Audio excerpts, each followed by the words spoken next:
আসসালামু আলাইকুম প্রিয় দর্শক, প্রবাস সংবাদে এখন স্টুডিও থেকে আপনাদের শুভেচ্ছা সহ স্বাগত জানাচ্ছি। আর পুরো সংবাদ জুড়েই আপনাদের সঙ্গে থাকব আমি সাইদুর রহমান। আশা করছি আপনারা আমাদের সঙ্গে থাকবেন। এখন সবার আগে শুনুন যথারীতি প্রবাস সংবাদ শিরোনাম। ক্ষমতায় গেলে কৃষকদের জন্য 10,000 টাকা পর্যন্ত ঋণ মওকুফের তারেক রহমানের ঘোষণা। নির্বাচন বানচালের ষড়যন্ত্র রুখতে সতর্ক থাকার আহ্বান। জামাতের আমিরের সাথে যুক্তরাষ্ট্র ও ইউরোপীয় ইউনিয়নের রাষ্ট্রদূতের সাক্ষাৎ। বাংলাদেশের আগামী সংসদ নির্বাচন নিয়ে আলোচনা।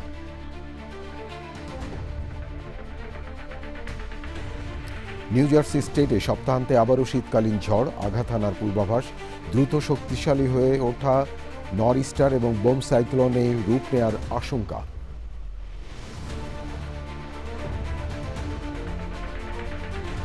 কানাডায় নিম্ন ও মধ্য আয়ের নাগরিকদের জন্য গ্রোসারিজ অ্যান্ড এসেনশিয়াল বেনিফিট ঘোষণা। 12 মিলিয়ন মানুষের উপকারের আশা।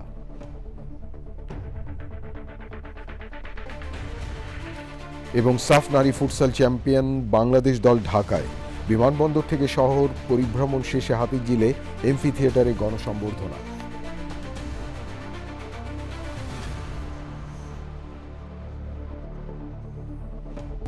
সাফ ফুটসাল টুর্নামেন্ট শেষ করে আমরা আজকে দেশে পৌঁছেছি।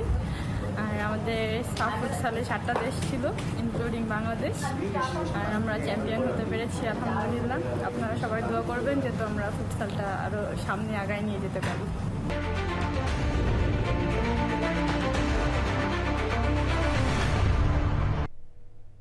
ধন্যবাদ প্রিয় দর্শক আমাদের সাথে যোগ দেওয়ার জন্য। এতক্ষণ প্রবাস সংবাদ শিরোনাম শুনলেন। চলুন যাওয়া যাক পুরো খবরে। আর এখনকার এই সংবাদ আয়োজন একই সঙ্গে চ্যানেল আই ইউটিউব চ্যানেলে এবং channel I OTT platform I স্ক্রিনে লাইভ স্ট্রিম হচ্ছে।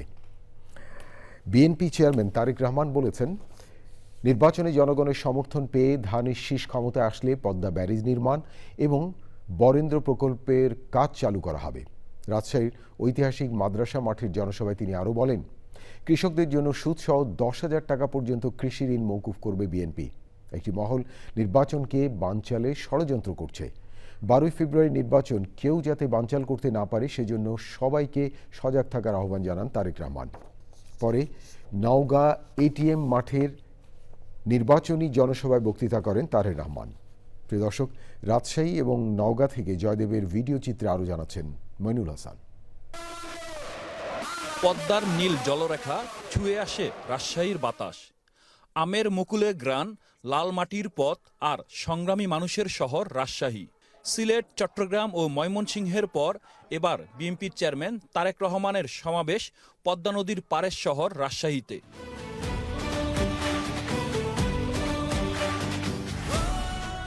সমাবেশ শুরুর কয়েক ঘন্টা আগেই মাঠ কানায় কানায় পূর্ণ হয়ে যায়। আশেপাশের জেলা ও বিভিন্ন উপজেলা থেকে বিএনপি ও অঙ্গ সংগঠনের হাজার হাজার নেতাকর্মী খণ্ড খণ্ড মিছিল নিয়ে সমাবেশ স্থলে জড়ো হয়। জনতার ঢল, স্লোগানের গর্জন আর উত্তাল আবেগে পুরো সমাবেশ মাঠ রূপ নিয়ে সমুদ্রে। এই জনসভায় রাজশাহী, চাঁপাইনবাবগঞ্জ ও নাটোরের 13টি সংসদীয় আসনের নেতাকর্মীরা অংশ নেন। দীর্ঘ 22 বছর পর রাজশাহীর ঐতিহাসিক মাদ্রাসা মাঠে সমাবেশে তারেক রহমান আসেন দুপুর 2টায়। এর আগে বেলা 12টায় রাজশাহীতে পৌঁছে শাহ মাকদুদ রহমতুল্লাহের মাজার জিয়ারত করেন। সমাবেশ মঞ্চে নেতারা ছাড়াও তার সহধর্মিণী জুবাইদা রহমান উপস্থিত ছিলেন। এই নগরীতে বহু শিক্ষিত, উচ্চশিক্ষিত মানুষ আছেন, কিন্তু তাদের মধ্যে বহু মানুষ আজকে কর্মসংস্থানের অভাবে ঘরে বসে আছেন। ঠিক, পদ্মা ব্যারেজ যদি ইনশাল্লাহ আমরা তৈরি করতে পারি, এলাকার মানুষের, পুরাই এলাকার মানুষের উপকার হবে। রাজশাহী শহর, নাটোর, চাঁপাইনবাবগঞ্জ সবাই ইনশাল্লাহ আমরা পদ্মা ব্যারেজের কাজে হাত দিব। তারেক রহমান বলেন, উৎপাদন বাড়লে কৃষকের আয় বাড়বে, আর কৃষক হাসলে হাসবে বাংলাদেশ। 10,000 টাকা পর্যন্ত যাদের কৃষি ঋণ এই মুহূর্ত পর্যন্ত আছে, ইনশাল্লাহ আগামী 12 তারিখে ধানের শীষ বিজয়ী সরকার গঠন করলে আমরা 10,000 টাকা পর্যন্ত কৃষি ঋণ সুদ সহ মওকুফ করব ইনশাল্লাহ। ভেতরে ভেতরে ষড়যন্ত্র করছে কিভাবে এই নির্বাচনকে ক্ষতিগ্রস্ত করা যায়, কিভাবে বাধাগ্রস্ত করা যায়। আজ এখানে হাজার লক্ষ মানুষ যারা আপনারা উপস্থিত হয়েছেন, আপনারা সহ আপনারা যত মানুষের সাথে দেখাবে প্রত্যেককে বলবেন যে আগামী 12 তারিখে নির্বাচন যাতে কেউ বানচাল করতে না পারে সেজন্য সকলকে সতর্ক থাকতে হবে, সকলকে সজাগ থাকতে হবে। প্রিয় ভাই বোনেরা, আমরা যদি জনগণ যদি 12 তারিখে সজাগ থাকে, জনগণ যদি 12 তারিখে সতর্ক থাকে, 13 তারিখ থেকে শুরু হবে জনগণের দিন ইনশাআল্লাহ। নির্বাচন প্রচারণার অংশ হিসেবে রাজশাহীতে জনসভায় বক্তব্য দিয়েছেন বিএনপি চেয়ারম্যান তারেক রহমান। তিনি দেশে সুশাসন প্রতিষ্ঠা, কর্মসংস্থান সৃষ্টি ও মানুষের ভোটাধিকার ফিরিয়ে দেওয়ার প্রতিশ্রুতি দিয়েছেন। আসন্ন জাতীয় সংসদ নির্বাচনে ধানের শীষের পক্ষে সবাইকে ঐক্যবদ্ধভাবে কাজ করার আহ্বান জানান তিনি। আপনারা 12 তারিখে নির্বাচন করবেন। এরপর নওগাঁ জেলায় জনসভায় বক্তব্য রাখেন তারেক রহমান।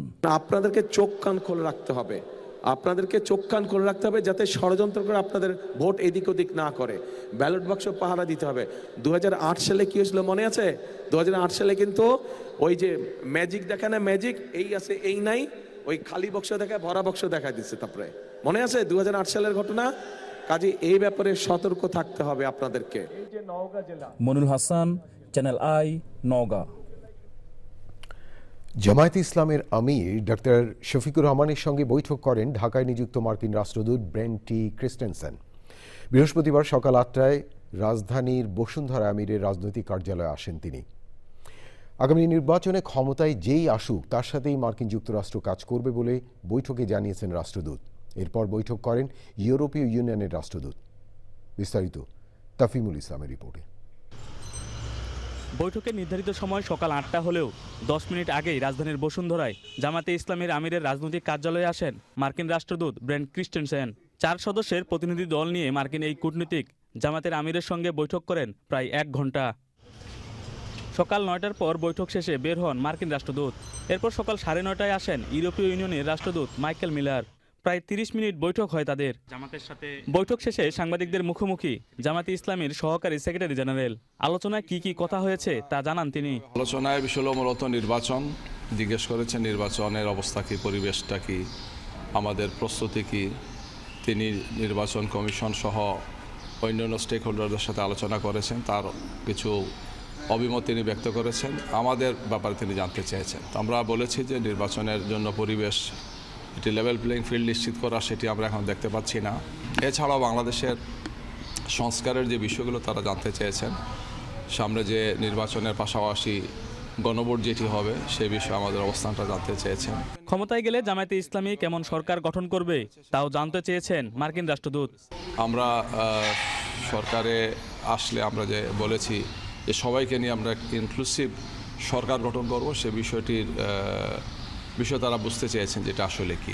পরবর্তীতে সরকার কি হতে পারে এই সমস্ত বিষয় নিয়ে কথা বলেছেন এবং যারাই আসুক না কেন তাদের সাথে তারা কাজ করতে চান। এহসানুল মাহবুব জুবাইর বলেন, ইউরোপীয় ইউনিয়নের রাষ্ট্রদূত মাইকেল মিলারও সাম্প্রতিক বিভিন্ন বিষয় নিয়ে জামায়াতে ইসলামের কাছে জানতে চেয়েছেন। বৈঠক শেষে রাজধানীর মিরপুর 10 নম্বরে ডিজিটাল ক্যাম্পেইনের জন্য মাল্টিমিডিয়া বাস উদ্বোধন করেন জামায়াতের আমির।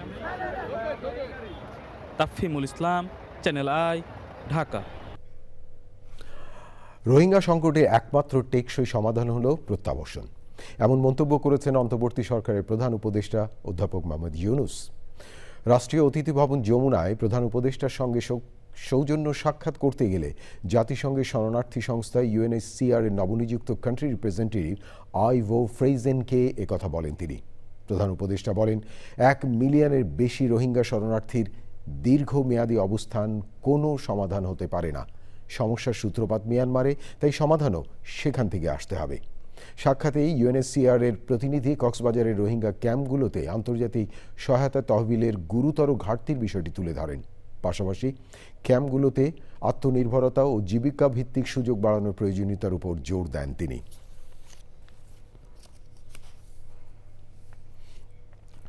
প্রিয় দর্শক, আন্তর্জাতিক অঙ্গনে এখন আপনাদের নিয়ে যাচ্ছি যুক্তরাষ্ট্রের নিউ জার্সিতে।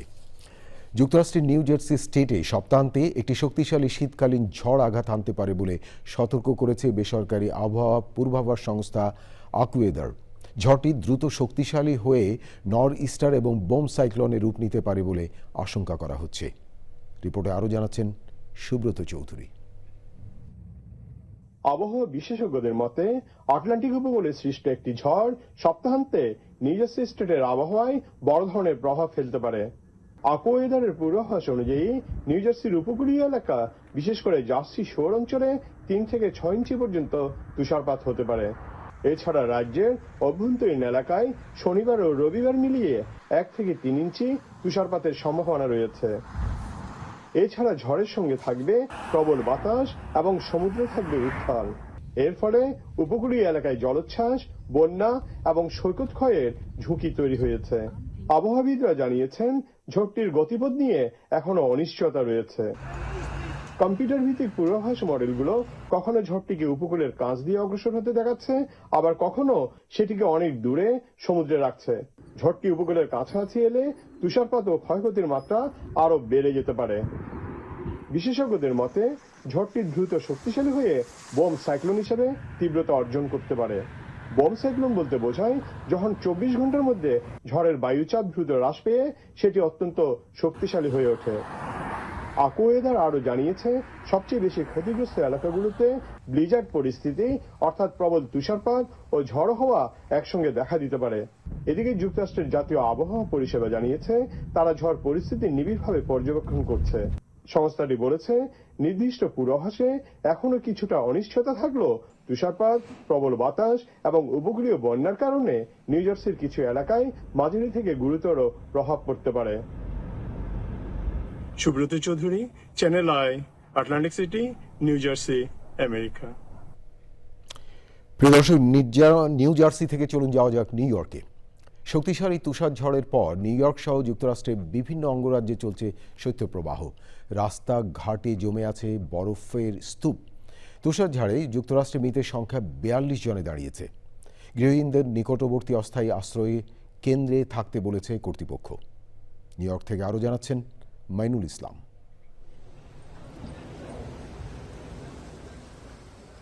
যুক্তরাষ্ট্রের তুষারঝড়ের পরবর্তী সময়ে নিউ ইয়র্ক সিটিতে এই রাস্তাগুলোতে গাড়ি যেভাবে আটকে ছিল এখনও প্রায় সে অবস্থার মধ্যেই রয়েছে।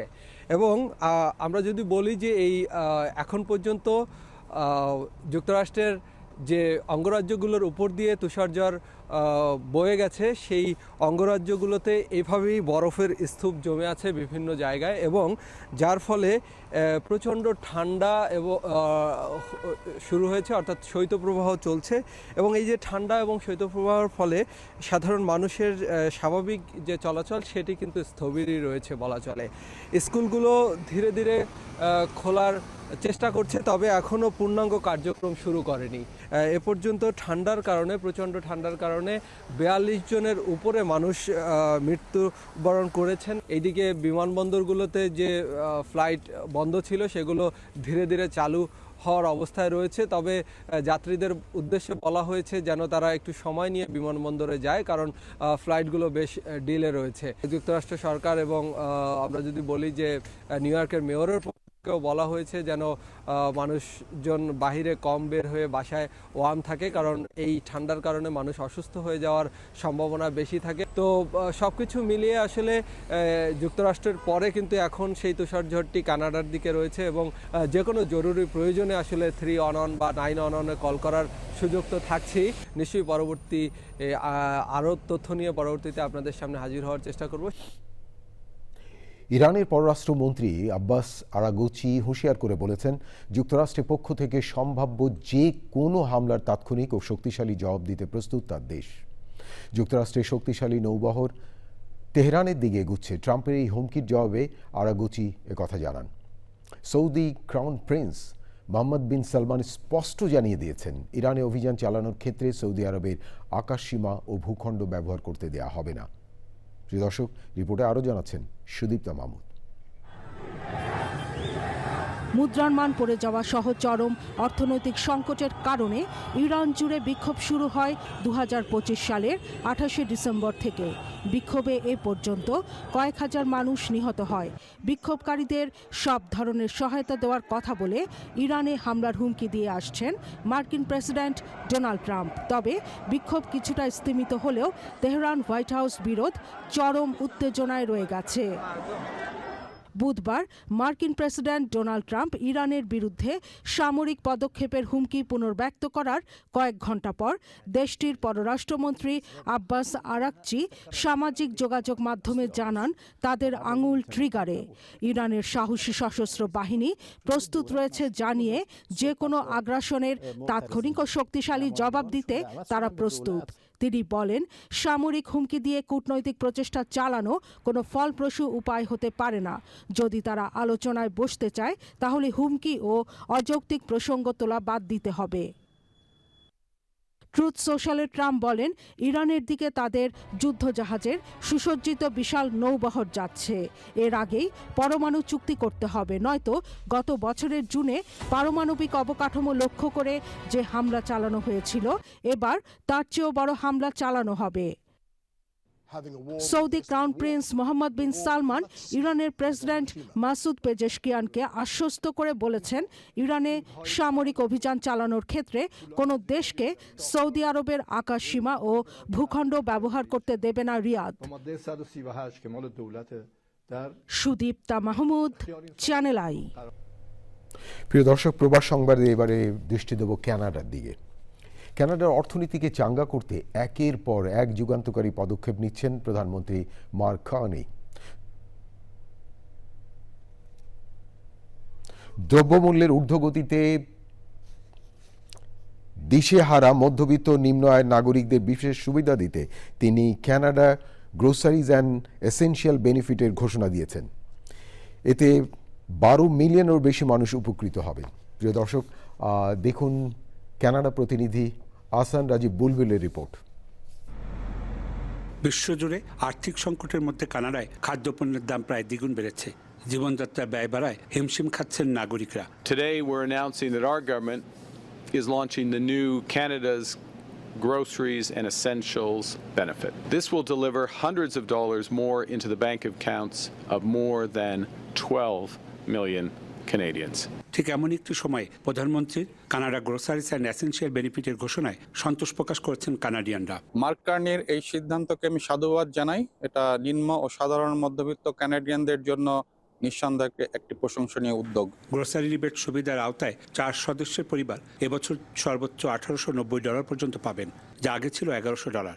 পরবর্তী 4 বছর প্রতি বছর পাবেন প্রায় $1400।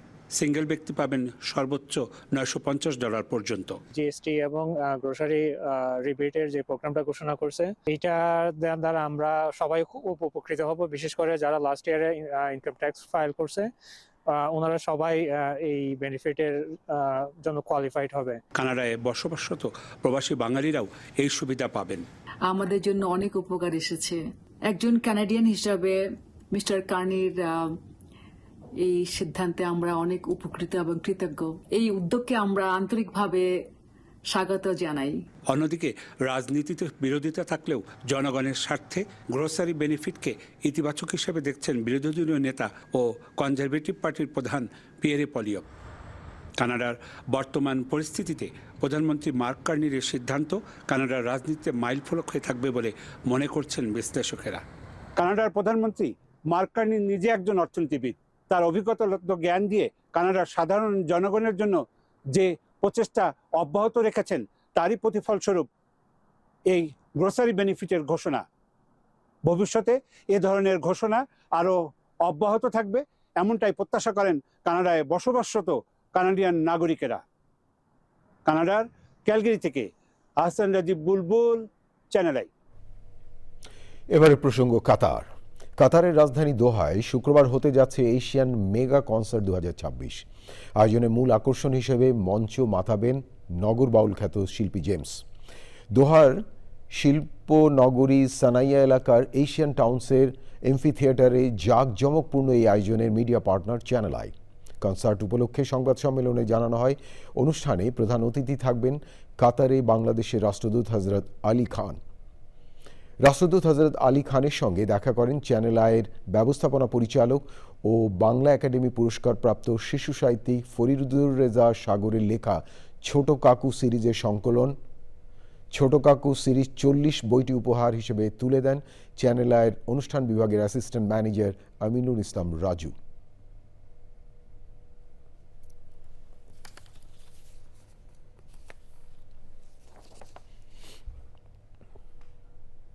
চ্যানেল আই প্রথম চ্যানেল, আর তারাই এই সমস্ত বড় বড় ইভেন্টগুলো করে থাকেন। তারা আমাদেরকে মিডিয়া পার্টনার হিসেবে আমাদের সাথে আছেন। প্রিয় দর্শক, প্রবাস সংবাদে এবারে আয়োজন খেলার খবর।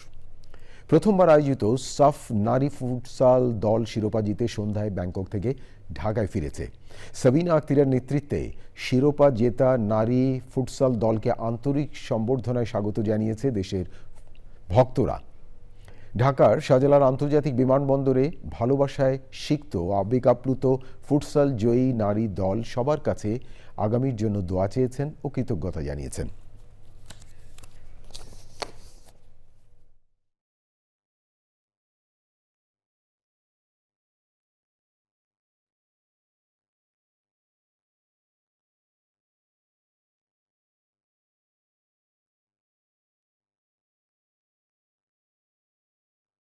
আমাদের সাফ ফুটসাল টুর্নামেন্ট শেষ করে আমরা আজকে দেশে পৌঁছেছি। আর আমাদের সাফ ফুটসালে 7টা দেশ ছিল, ইনক্লুডিং বাংলাদেশ। আর আমরা চ্যাম্পিয়ন হতে পেরেছি, আলহামদুলিল্লাহ। আপনারা সবাই দোয়া করবেন যাতে আমরা ফুটসালটা আরও সামনে আগায় নিয়ে যেতে পারি। সাফ নারী ফুটসাল দলকে আমাদের অনেক অভিনন্দন। প্রিয় দর্শক, সবশেষে শোক সংবাদ।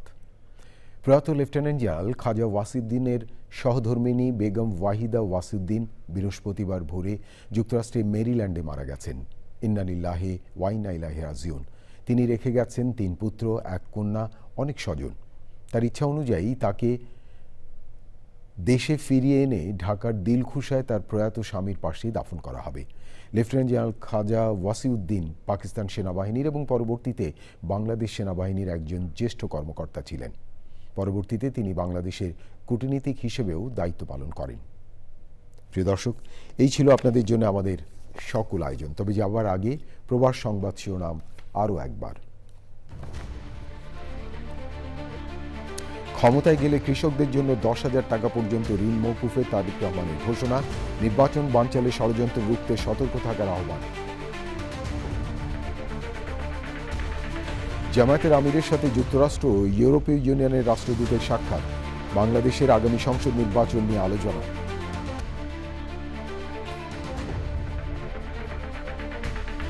নিউ জার্সি স্টেটে সপ্তাহান্তে আবারও শীতকালীন ঝড়, আঘাত হানার পূর্বাভাস। দ্রুত শক্তিশালী হয়ে নর্থ ইস্টার ও বোম সাইক্লোনে রূপ নেওয়ার আশঙ্কা।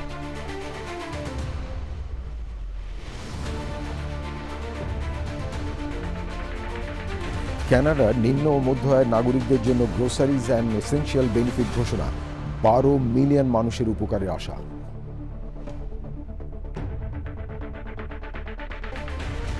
এবং সাফ নারী ফুটসাল চ্যাম্পিয়ন বাংলাদেশ দল ঢাকায়। বিমানবন্দর থেকে শহর পরিভ্রমণ শেষে হাতিঝিলে এমফি থিয়েটারে গণসংবর্ধনা।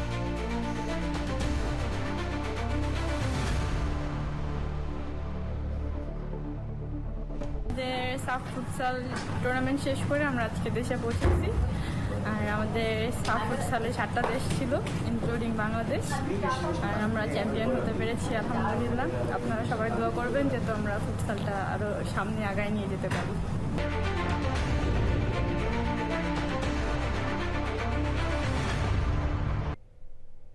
প্রিয় দর্শক, এতক্ষণ প্রবাস সংবাদ দেখার জন্য অসংখ্য ধন্যবাদ। আর চ্যানেলের সর্বশেষ সংবাদ জানতে ভিজিট করুন channelionline.com-এ। আর যুক্ত থাকুন আমাদের সোশ্যাল মিডিয়া প্ল্যাটফর্মগুলোর সাথে। প্রিয় দর্শক, ভালো থাকবেন আর ভালো রাখবেন সবাইকে।